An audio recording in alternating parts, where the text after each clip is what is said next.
Since it was launched more than 30 years ago, the Ford Transit van has become one of the great British institutions. But first, a musical joke.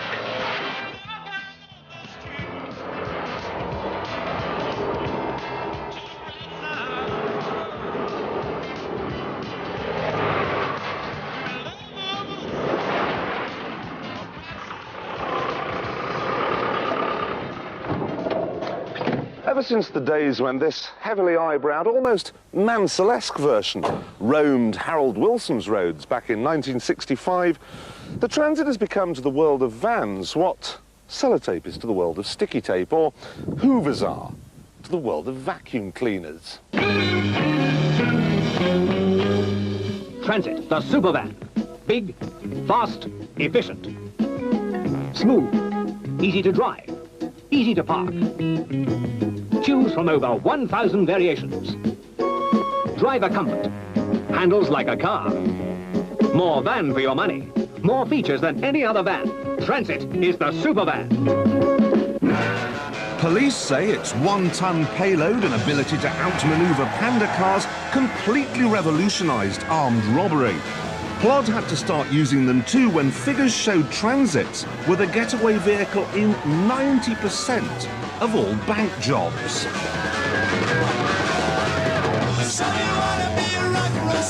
And it was much the same story on the music scene. In the days before Fab FM, bands could only make themselves heard by touring. A tranny became as essential as a Marshall amp, an attitude, and an unusual haircut.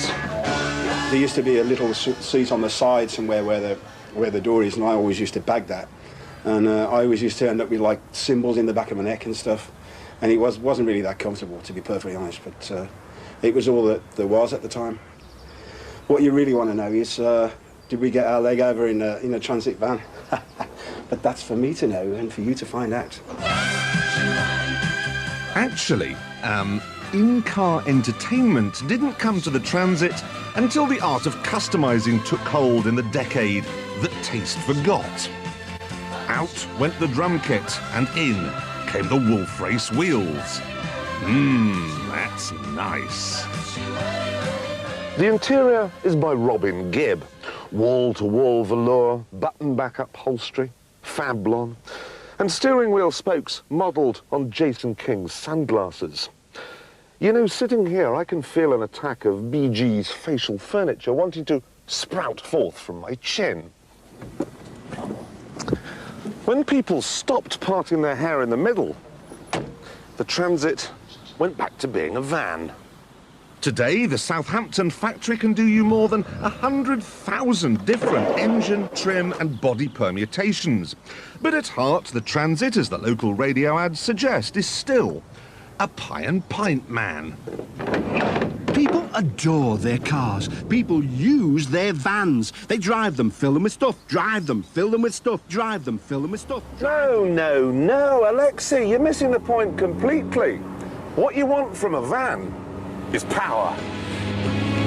Lots of power. Instead of reaching for the button-back velour, today's customizers are more interested in changes to the engine. This van should be standard equipment to any emergency plumber, because under the bonnet there's the 2-litre, 16-valve turbo motor from an Escort Cosworth. It will do 130 miles an hour. The marriage between the Cosworth engine and the Transit van body is a very successful one.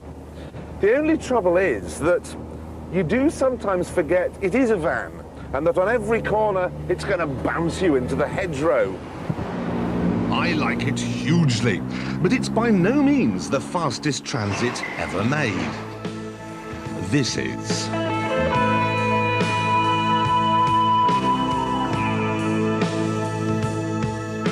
So, what kind of deranged engine has this one got? It's not what you're expecting. It isn't even where you're expecting it to be. There you are, a 3.5-litre V8 from a Benetton Formula One racing car. The gearbox is Formula One, the wheels and tyres are Formula One, The suspension is Formula One. What we have here, basically, is a Formula One car with a body that can only be described as fantastic. It may be old F1 technology, but I still hit 160 on the straight. And were it not for the intervention of the chicane, I could have gone on to a staggering 180.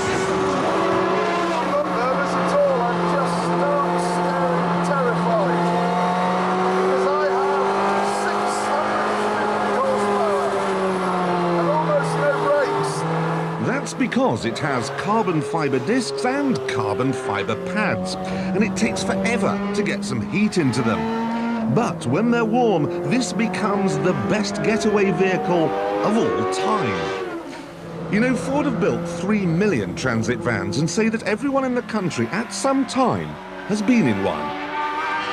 Bet Ronnie Biggs wished he'd gone in one like this.